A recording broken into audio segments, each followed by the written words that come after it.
I'd like to start by acknowledging the traditional owners of the lands that we're meeting here today, the Wurundjeri people of the Kulin Nation, and pay respects to their elders past, present and emerging. My name is Ivan Marisic. I'm the Pro-Vice Chancellor Research Infrastructure and representing Chancellery here. And it's indeed my great honour to open this event.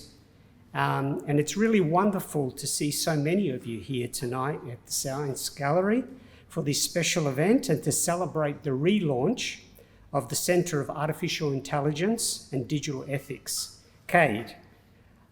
For those of you who may be less familiar with the centre, CAIDE brings together researchers and practitioners from across the university to explore the challenges and opportunities of artificial intelligence and digital technologies. What makes this centre distinctive is its genuinely cross-disciplinary approach, bringing together expertise from IT, engineering, but also law, health, and the humanities, to think through not just what technologies can do, but what they should do, and how they can be governed in a responsible way for the benefit of society.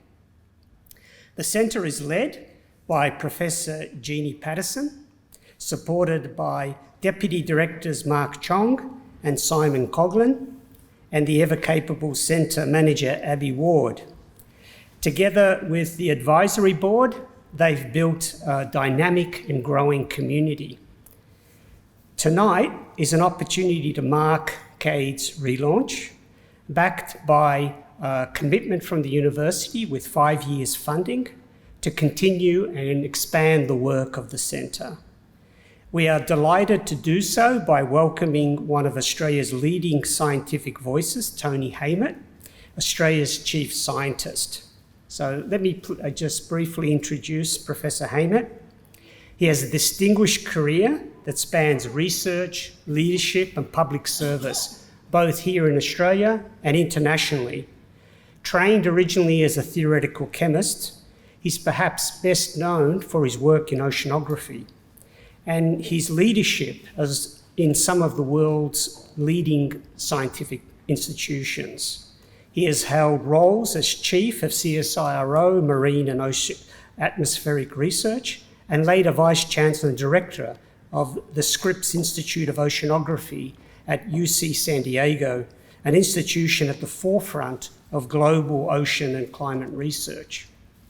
Alongside his academic work, he has contributed extensively to science policy and international collaboration, serving, for example, on the World Economic Forum's Oceans Council, including a role as chair.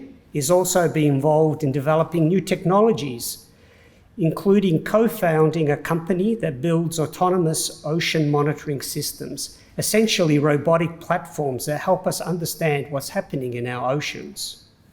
Back in Australia, he has continued to play a key leadership role across the scientific community, including through work with the Minderoo Foundation and as chair of the Antarctic Science Foundation. He is a fellow of the Australian Academy of Technological Sciences and Engineering and the Royal Australian Chemical Institute, recognition of a career that has deep scientific expertise but with real-world impact. As Chief Scientist, Professor Haymet provides independent, evidence-based advice to government and contributes to shaping Australia's approach to science, technology and innovation. At this time when technologies like AI are rapidly reshaping our world, his perspective, particularly on the relationship between science, policy and society, is incredibly valuable and very much aligned with the work of CAIDE.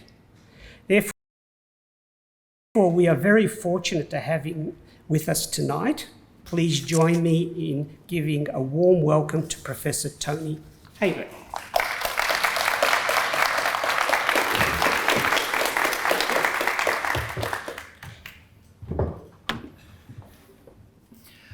Well, good evening and welcome everybody. Thanks for coming out for a 6 p.m. event. I think they selected Tuesday or Wednesday because they're the only nights there's not AFL games on, but I'll take the audience. I would like to add my acknowledgement to the traditional owners of the lands on which we meet, the Wiradjuri people of the Kulin Nation.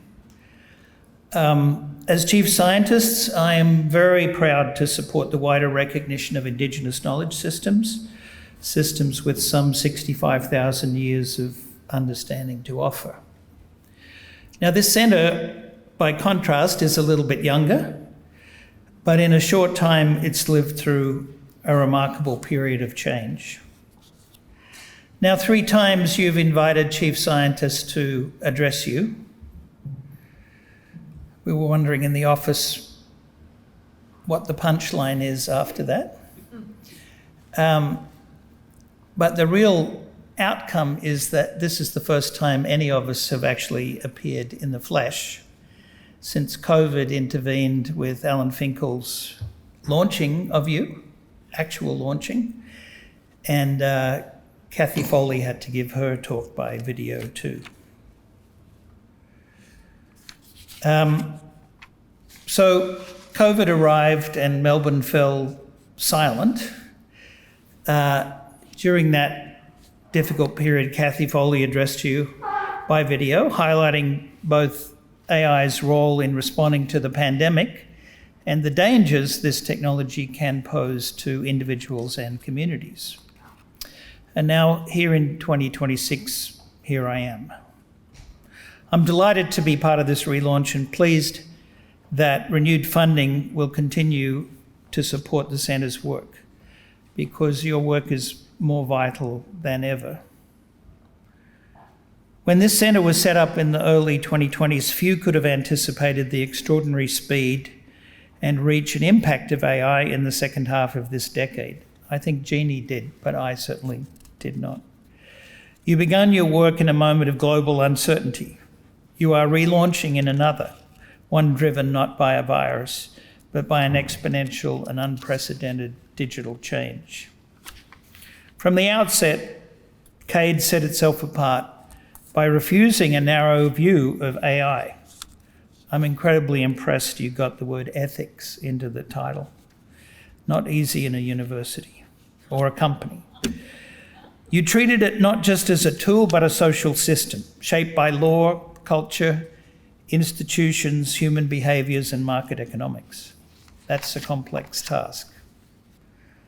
Over time, you've built a strong national and international presence, delivering serious scholarship and making practical contributions to public policy. Importantly, your work is grounded in how AI shapes our day-to-day lives and how it will shape the years ahead. Like the technology itself, your influence has extended well beyond the university gates. Across government, governance, health, education, equity and philosophy, domains where AI was already making itself felt and where your expertise proved invaluable. Today, complex AI systems are deployed at scale and embedded in institutions Australians rely on every day. From hospitals to classrooms, from car parks to courthouses, from fintech to weather prediction, AI is like electricity, a largely unseen force, but profoundly influential. My staff wouldn't let me say incredibly expensive as well, but we'll come back to that sometime. And because of the reach and impact, the ethical questions surrounding AI are more consequential than ever. Your work in territory where multiple forces are at play, where law meets digital engineering, where design meets regulation, where ethical principles collide with institutional and market constraints. All those can make progress slow, contested, and difficult. But in the world of AI, we are all in new territory, all feeling our way together. Now, we are going to have Q&A after this, so if it's getting a little boring, just hang on. Jeannie will be asking good questions in a few minutes. Now, the current Australian government has set out a framework for responding to these changes through the National AI Plan. That plan provides a coordinated approach across government, industry, research and the community with the aim that all Australians benefit from the AI opportunity. That's quite different from other countries around the world. Within that framework, there is an essential role for institutions like this one. They help to inform policy, strengthen capability, and support the responsible development and adoption of AI. I've learned that centres like this work best when their influence extends beyond a single discipline and well beyond the university itself. So I'm very pleased to acknowledge that that's what you've done, the role you've played in building capacity across this institution and throughout the wider community. In ways big and small, all of us are now required to reflect on ethical issues regarding AI, whether in our workplaces or in our smartphone apps. This centre has helped Australians do just that. Indeed, you've treated engagement not as an accessory, but a core responsibility. Let me say that again. You've treated engagement not as an accessory, but a core responsibility, and I praise you for it. Through lectures, events, accessible writing, and media commentary, CAIDE has kept AI ethics in public view, not as something to panic about, but something that is a shared concern for civil society that is also a digital society. Your professional programs have reached lawyers, clinicians, public servants and industry leaders, people already making real decisions about AI, often under pressure. Many organisations are understandably uncertain about how to use AI. They see opportunity, but also risk. And those elements are moving together, intertwined at a great speed. The good news is that ethical capability provides a way forward. Strong ethical frameworks do not slow innovation. Instead, they can reduce risk, enable responsible experimentation, and build confidence. Most importantly, they foster public trust in the technologies that now underpin our daily lives. So for me, the renewal of your funding is a signal that ethical capabilities are now part of public and private infrastructure and part of the skill set that we need in this century. When it comes to new technologies and AI in particular, the question is no longer whether to think about ethics. It is how to devise them, embed them properly, and to do so over the long term and at scale. CAIDE's work helps Australia take part in these global AI governance conversations rather than importing rules written elsewhere. Our influence in AI won't come from scale alone, but from how systems are designed and governed in democratic, pluralistic societies. Ultimately, AI ethics is not about machines, it's about people. That's why the stakes are so high and the ethical questions so important. AI intersects our lives in very, very personal ways. Across employment, health, education, parenting, dating, the list goes on. You name it, AI is probably going to influence it. This means questions about power, inclusion, harm, privacy, and accountability are not theoretical. CAIDE's work keeps these questions in view and helps to inform decision-making that strengthens our civil society. That matters deeply because AI does not affect people equally. Its benefits can arrive with an early and impressive flourish, but its harms can spread more quietly. To regional Australians, First Nation communities, people with disabilities, workers in severely affected industries. These are just some of the groups that can be disproportionately impacted. So ethical AI is not just a matter of efficiency, it's about the fair go. And yet this is not a story of risk alone. Indeed, I'm so excited to be living through this AI revolution and its transformation and its impact on society and science. In fields I used to play in, consider AlphaFold, an AI system that solved a long-standing biological challenge, predicting protein structures. This system is accelerating drug discovery and has profound implications for medicine. And so too does the work of Australian researchers who are using AI to improve radiological services. When it comes to chest X-rays, this technology can detect up to 124 findings in under 20 seconds, which enhances the capability of medical staff. But alongside opportunities like this come real risks: workplace disruption, surveillance, bias, loss of privacy, a whole lot of things you've already considered. And also a wave of misinformation turbocharged by AI. Australia's top science advisory body, the National Science and Technology Council, of which I'm the executive officer, has recently published reports on misinformation. They came out the day before Good Friday, which may in itself be a statement. The research published there was done with a lot of different people: humanities, social sciences, digital professionals, lawyers, a whole lot of people. And research shows that humans are naturally vulnerable to misinformation. We are more likely to believe claims that feel familiar, emotionally charged, or aligned with our existing views. Repetition reinforces credibility, even when the information is false.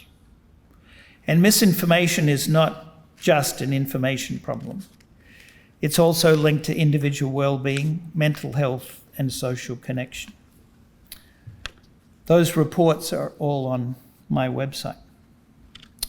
Australia, like many countries, is focused on AI governance, from national planning to the establishment of an AI safety institute that helps our society navigate these changing times. CAIDE belongs to this complex and challenging ecosystem, not as a regulator, but as an institution that helps us all think more clearly, act responsibly, and stay accountable as the ground shifts beneath us and the generations that will follow. I spoke earlier about the infancy of this centre during COVID. Well, the infants of today will live with the consequences of how we embed AI in Australia. This technology may become one of the most socially disruptive we have faced, but it is also an extraordinary opportunity. And that is why ethics must not be an afterthought, a bolt-on once the systems are all deployed. Ethical considerations must be embedded at the point of decision-making, again and again, as this technology evolves. And that's why this relaunch matters, not because your work is finished, but because in many respects, it's only just begun. Congratulations and thank you.